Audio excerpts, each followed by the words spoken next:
Assalamualaikum warahmatullahi wabarakatuh. Perkenalkan, nama saya Mawaddah, perwakilan dari kelompok 2. Di sini saya akan memaparkan mengenai jawaban yang telah kami diskusikan pada materi kurva pertumbuhan mikroorganisme. Di sini kami beranggotakan 8 orang. Saya sendiri Mawaddah, Nibras Afifah, Nuranisah, Erwin, Rini Manguli, Amtihana, Abdul Reza, Harjuna. Langsung saja, pertanyaan nomor 1 yaitu, apa yang terjadi pada bakteri selama fase stasioner pada kurva pertumbuhan dan apa perbedaan kurva pertumbuhan bakteri dengan kurva lainnya? Pada bakteri, fase stasioner pada kurva pertumbuhan adalah fase di mana jumlah bakteri tersebut tetap konstan, artinya tidak ada perubahan pada jumlah bakteri dalam waktu tertentu. Hal ini terjadi karena kondisi lingkungan yang dihabiskan oleh bakteri seperti sumber makanan, udara, atau ruang tersedia. Dalam kondisi ini, bakteri tidak lagi memproduksi energi untuk tumbuh dan berhasilnya akan menghasilkan populasi yang stabil. Perbedaan kurva pertumbuhan bakteri dengan kurva pertumbuhan lainnya adalah bentuk atau tampilannya yang berbeda. Kurva pertumbuhan bakteri umumnya memiliki beberapa fase, yaitu fase logaritmik, fase stasioner, dan fase dekadensi. Fase logaritmik adalah fase pertama di mana jumlah bakteri tumbuh pesat dan kurva pertumbuhan menunjukkan perkiraan garis lurus. Fase dekadensi adalah fase terakhir di mana jumlah bakteri menurun karena lingkungan telah tercemar atau kondisi lainnya yang tidak lagi cocok untuk tumbuh. Sedangkan kurva pertumbuhan lainnya seperti hewan atau tumbuhan seringkali memiliki bentuk kurva yang berbeda karena proses tumbuhnya lebih kompleks dan memerlukan waktu yang lebih lama. Kurva pertumbuhan hewan dan tumbuhan seringkali memiliki fase preparasian, fase inisialisasi, dan fase eksponensial. Namun dasar-dasar pertumbuhan tetap sama, yakni adanya interaksi antara organisme dan lingkungan mereka. Pertanyaan kedua yaitu, apa yang terjadi jika kondisi lingkungan tidak mendukung pertumbuhan? Bagaimana pertumbuhan bakteri dapat dikendalikan? Jika kondisi lingkungan tidak mendukung pertumbuhan, maka pertumbuhan bakteri dapat terhambat atau bahkan tidak terjadi sama sekali. Beberapa faktor lingkungan yang dapat mempengaruhi pertumbuhan bakteri meliputi suhu, pH, ketersediaan nutrisi, dan kelembapan. Pertanyaan ketiga yaitu, bagaimana mikroorganisme beradaptasi terhadap lingkungan yang tidak ideal dan apa saja yang menyebabkan kematian pada kurva pertumbuhan mikroorganisme? Pertumbuhan mikroorganisme dapat beradaptasi dengan mengubah metabolisme mereka atau membentuk spora. Kematian pada kurva pertumbuhan mikroorganisme bisa disebabkan oleh kekurangan nutrisi, toksin, atau persaingan. Pertanyaan keempat, bagaimana peran atau pengaruh suhu dan pH dalam pertumbuhan mikroorganisme? Suhu dan pH sangat mempengaruhi pertumbuhan mikroorganisme. Misalnya, beberapa bakteri tumbuh optimal pada suhu tertentu dan tidak akan berkembang pada suhu yang terlalu rendah atau tinggi. Demikian pula pH yang tidak sesuai dapat menghambat pertumbuhan mikroorganisme atau bahkan menyebabkan kematian.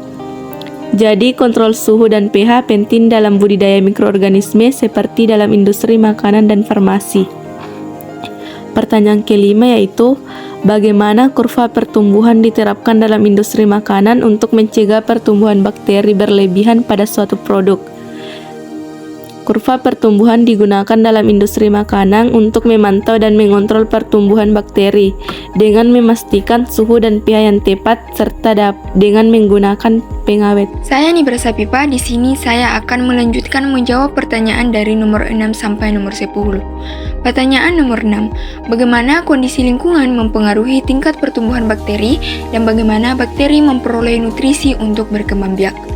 Pada kondisi lingkungan seperti suhu, kelembapan, pH, dan ketersediaan nutrisi dapat mempengaruhi pertumbuhan bakteri. Misalnya, pada suhu yang ideal dan nutrisi yang cukup dapat mempercepat pertumbuhan bakteri, sedangkan pada kondisi yang tidak mendukung seperti suhu ekstrim atau kekurangan nutrisi dapat menghambat pertumbuhan bakteri. Selanjutnya, bagaimana bakteri memperoleh nutrisi untuk berkembang biak? Bakteri memperoleh nutrisi melalui berbagai cara, termasuk penyerapan nutrien dari lingkungan sekitarnya, pemecahan senyawa organik kompleks, atau bahkan simbiosis dengan organisme lain di lingkungan. Beberapa bakteri bahkan dapat menggunakan sumber energi alternatif seperti cahaya matahari atau senyawa anorganik untuk memperoleh nutrisi. Pertanyaan nomor 7. Apa yang dimaksud dengan pertumbuhan dan populasi bakteri serta bagaimana proses pembelahan sel bakteri terjadi? Pertumbuhan bakteri merujuk pada peningkatan jumlah individu bakteri dalam populasi dari waktu ke waktu. Sedangkan populasi bakteri adalah kumpulan individu bakteri yang hidup dalam suatu lingkungan tertentu pada suatu waktu. Proses pembelahan sel bakteri atau disebut dengan binary fission atau pembelahan biner terjadi di mana sel bakteri membelah menjadi dua sel anakan yang identik secara genetik. Namun proses ini terjadi dalam beberapa langkah.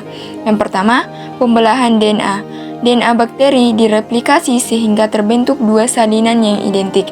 Yang kedua, pembelahan sitoplasma. Sel bakteri memperpanjang dan membagi sitoplasmanya sehingga terbentuk dinding yang memisahkan dua salinan DNA dan sitoplasma yang memisahkan sel-sel anak. Yang ketiga, pembelahan membran sel. Dinding sel baru terbentuk di antara dua salinan DNA dan sitoplasma memisahkan dua sel anak. Yang keempat, pembelahan sel. Sel bakteri induk akhirnya membelah menjadi dua sel anak yang identik secara genetik. Selanjutnya, pertanyaan nomor 8. Apa yang menyebabkan terjadinya fase lag dalam pertumbuhan mikroorganisme? Penyebab fase lag terjadi dalam pertumbuhan mikroorganisme ketika mereka beradaptasi dengan lingkungan baru sebelum memulai pertumbuhan aktif. Namun, ada beberapa faktor yang menyebabkan fase lag terjadi.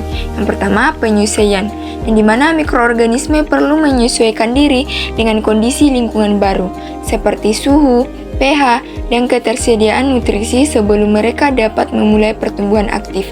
Yang kedua, aktivasi genetik. Selama fase lag, mikroorganisme mempersiapkan diri dengan mengaktifkan gen-gen yang diperlukan untuk pertumbuhan dan reproduksi. Dan yang terakhir, respirasi sel. Mikroorganisme mungkin harus melakukan perbaikan pada sel-sel mereka sebelum dapat berkembang biak secara optimal. Pertanyaan nomor 9. Bagaimana kurva pertumbuhan mikroorganisme dapat digunakan untuk memprediksi risiko kontaminasi pada produk pangan atau lingkungan? Pertumbuhan mikroorganisme dapat digunakan untuk memprediksi risiko kontaminasi pada produk pangan atau lingkungan dengan metode analisis mikrobiologi, yang dimana analisis mikrobiologi adalah proses pengujian mikroorganisme yang ada pada produk pangan atau lingkungan untuk menentukan jumlah, keberadaan, dan spesimen mikroorganisme. Hal ini dapat dilakukan dengan menggunakan teknologi mikrobiologi seperti metode kultur mikroba, PCR, atau polymerase chain reaction, dan metode pengujian imunologi. Pada kurva pertumbuhan mikroorganisme, terutama jika diplot dalam logaritma, dapat memberikan informasi yang berharga untuk memprediksi risiko kontaminasi pada produk pangan atau lingkungan. Berikut adalah beberapa cara kurva pertumbuhan mikroorganisme digunakan untuk tujuan tersebut. Yang pertama, pemantauan pertumbuhan. Dengan memantau kurva pertumbuhan mikroorganisme, peneliti atau pengawas keamanan pangan dapat melihat seberapa cepat mikroorganisme berkembang biak dalam kondisi tertentu. Ini membantu dalam menentukan potensi bahaya kontaminasi. Selanjutnya, titik kritis. Kurva pertumbuhan mikroorganisme membantu dalam menentukan titik-titik kritis di mana pertumbuhan mikroorganisme mencapai level yang dapat membahayakan kesehatan manusia atau kualitas produk. Misalnya, titik di mana jumlah mikroorganisme melebihi ambang batas yang aman. Selanjutnya, pengembangan strategi pengendalian. Dengan memahami kurva pertumbuhan, ahli keamanan pangan dapat mengembangkan strategi pengendalian yang tepat untuk mengurangi risiko kontaminasi. Ini bisa mencakup penggunaan metode pengawetan, pengaturan kondisi lingkungan, atau mengubah formulasi produk. Terakhir, perencanaan produksi.